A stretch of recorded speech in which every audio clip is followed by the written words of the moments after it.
Okay, I'm back. Here we go again. Somebody lying. Okay, I don't know, y'all. I don't know why my lives do that, but it will just cut off midstream. I have no idea. I'm not gonna focus on it too much. Just keep it moving. Somebody may be, remember I just said people can't keep up message. People can't keep their facade up for too long. So for some of you, you're going to be seeing through somebody's lies or their deception, or something like that, their sob story. So just know that, you know what I'm saying, when you pray for discernment, you get it, okay? And there's a part two to, a part one to this. So this is part two. If you didn't catch the first part of the message, make sure you check that out, because apparently we in two different videos today. Here we go. We have 55:22 that is coming in next. This is Psalm 55:22. Cast your cares on the Lord, and he will sustain you. He will never let the righteous be shaken. He will never let the righteous be shaken. This is speaking to a heap dirt poured out and sustained. Something the Lord told me in prayer this morning, y'all, is remember this. We may have a job, but God is our source. Drop that in the chat. God is my source. So understanding, yes, the Lord will bless us with a job, but remember that it's truly the Lord who is paying you. Yeah, your job is the vehicle, but the Lord is the one who is paying you. Okay. Let's see what else. And that's why you ain't really got to worry about it. So the Lord coming back saying, like, remember when you trusted me wholeheartedly out there in the wilderness? Remember when you trusted me when you didn't know, you know what I'm saying, how things were going to go? We got to continue to have that kind of faith that everything that the Lord needs to happen is going to happen. Here we go.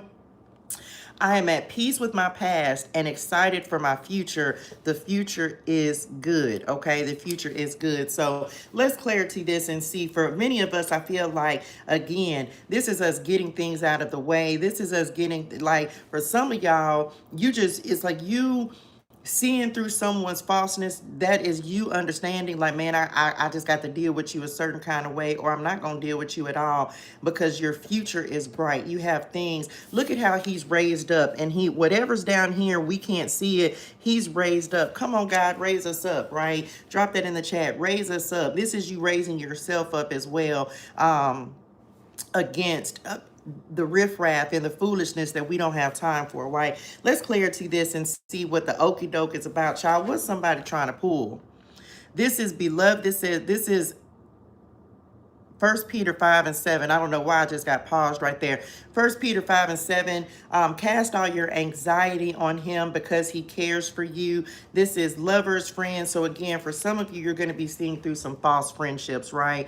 You're going to be seeing through some false friendships. I told y'all, superficial is the word that the Lord gave me this morning. For some of you, you're starting to discern the relationships that are moving forward with you into this next season. And it's like the difference between liars and people who actually care. Some of you, this may be the tower event that's coming in. People who make you question your self-worth, people who make you question your value.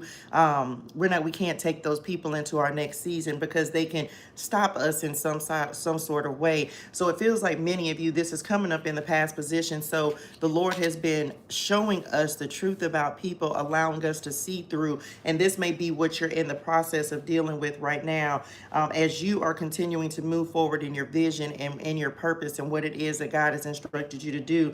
It's like the people who really don't mean you any good, y'all. Like the people who really don't want to see you successful. There are people who, these could also be people who have turned their back on you, or people, it's almost like people who, they smile in your face, but in some sort of way they're being deceitful. It's like the Lord, and it may hurt your heart. Just got to say that it may have hurt you a little bit to be dealing with these people. Some of you may be kind of reflecting on this right now with the Five of Swords, the Tower, and the Five of Pentacles. And this is also, y'all, the Lord is moving us past stuck people. And this might hurt, because the Lord is moving us past stuck people. There are some people who just don't see themselves having more than what they have right now. And it's like God showing us, it's like, I know you love them, but they don't want more. They're comfortable where they're at, so you have to leave them where they're at. It sound good, and they may be all together with you, like yeah, oh, let's do it. We can do it. We can make this happen. But then when it's really time to make a move or do something, they know where to be found. So for some of you, it might hurt your feelings a little bit, because you're gonna be like, dang man, I really thought like we could do this together. But then the Lord's showing you like, nah, they really are just good with where they're at. Because what? Nine of Pentacles. We're moving into luxury. This is abundance. This is hardworking and diligent. Some people just don't want to do the work. And then we have Luke 12 and 22. Luke 12, 22 through 24. Then, turning to his disciples, Jesus said, "That is why I tell you not to worry about everyday life, whether you have enough food to eat or enough clothes to wear.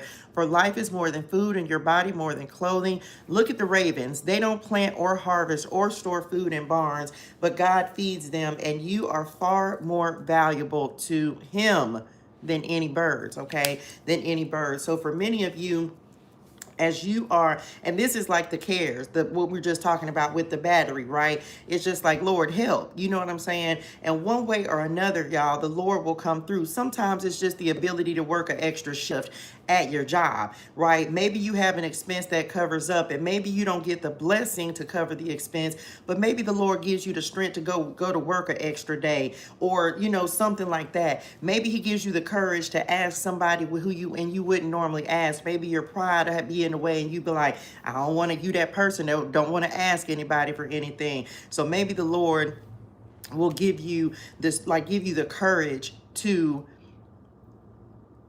ask, right? Because sometimes you don't be afraid to ask for help, because sometimes we need it, y'all. Now, I'm not saying go ask people who gonna try to throw it in your face or try to make you feel some type of way about it. But if you in that much of a bind, some of you, the lesson you're gonna have to learn is like, you got to be willing to ask for help, right?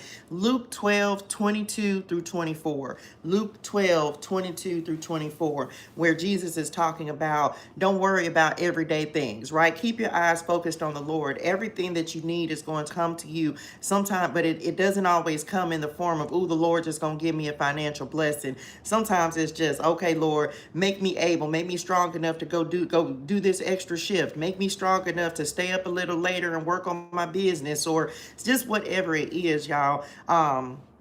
Something that the Lord is doing is getting ready to create abundance and wealth. But he's saying, listen, don't worry about how the blessings are going to come. Just believe that the blessings are going to come. This is also, for some of you, we talked about fruitful the other day. It's almost like something, which I said, not sustainable. It's almost just, didn't I say God is our sword? Some of you, maybe you having a worry that something that you're doing, can you continue to just put the effort into it? What's meant to last, you will find the strength to do, okay? What's meant to, what is truly a part of your purpose and your assignment, you will find the strength to do. This is us creating our future, y'all. This is like writing the vision and creating our future and the things that you truly want to see. And I feel like somebody's dealing with some kind of anxiety. I don't know what the anxiety is about. But it's like being nervous about something, and the Lord is saying, I've already arranged it. I've already taken care of it. I just need you to believe that, okay? Last cards, and let's see what else is coming out. He keeps saying, don't worry, so don't worry about it, okay? Don't worry about it. The serenity prayer, okay? The serenity prayer. God, grant me the serenity to accept the things I cannot change, the courage to change the things that I can, and the wisdom to know the difference. For some of you, you can't change people, and maybe that is part of what the Lord has, and why he was talking about you can't save someone who doesn't want to save themselves. God, grant me the serenity to accept the things I cannot change. People are who they are. And so you may be that person, you trying to get somebody to change, or you may be trying to get them to do, be the way you want them to be. You want them to understand what you're trying to say. Sometimes people just don't want to hear you, okay? They don't want to hear you. They don't care nothing about that. And you have got to be okay with like, okay, well, you know what? Because it's not our responsibility to change people. Just like you don't want nobody trying to change you, right? So God grant the serenity prayer may be important for some of y'all. In understanding, like, look, make me understand it, Lord. Make me understand it, and make me know that it's okay if I can't change this situation, if this person won't change, because allow the Lord to change it, whether it's the Lord changing them, changing their heart. Some people, it's something that I've had to come to the understanding about, y'all, is when I say, because many of us, you want to save everybody, and it's not your responsibility. Jesus saves. Drop that in the chat. Jesus saves. Okay. Some people don't want more. Some people are stuck here, okay, in the Five of Pentacles. It's not your responsibility to save everybody. So you have to recognize who is your, because come on, God, everybody ain't your assignment. Everybody's not your assignment. Everybody, it's not your responsibility. And I was big on this. You want to help everybody, be there for everybody, but you find yourself being so depleted that you can't even do what you need to do for you because you so busy out there trying to be Captain Sable. Okay, we're not doing that in this season. This is truly a season, y'all, where the Lord is allowing us to save us. Does that make sense? He has saved us, but now he's giving us the ability to really focus on self. I don't know who needs that message. And it's almost like, again, a guilt trip that somebody's trying to put on you to try, because it's like, oh, well, I thought you were a man or woman of God. I am. But that doesn't mean that it's my responsibility to take on to do for you what you won't do for yourself. Sometimes this is with your children, because even your children have to learn the lesson, baby. You, just like I got to get it out the mud, you got to learn to do that too. You got to learn to do what you can and let God do the rest. For some of you, that's one the lesson that's coming in for you, is like Lord is trying to help you create your future, and everybody's not a part of it. And it sucks because we want people to be a part of it. But the Lord is like, listen, you done enough saving. How about now it's time for you to pour into self, to do what's best for self. And for some of you, it's going to be working through that, that guilt of, well, if I do this for me, that means I can't do such and such for such and such. Okay. Is it a grown person or is this a child? Right? It's one, I'm not talking about your children that are still under your roof and that you're responsible for. That's your responsibility. But grown people, child, bye. What?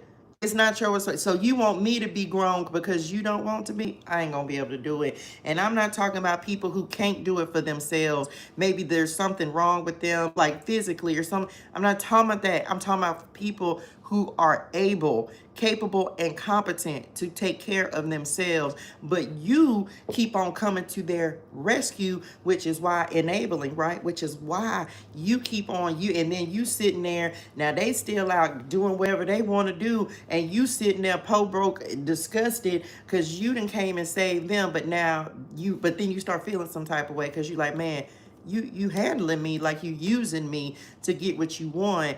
But you don't care nothing about the fact that you're hurting me in the process, okay? You're hurting me in the process. Anyway, so the Lord is allowing many of us to rise up above that, okay?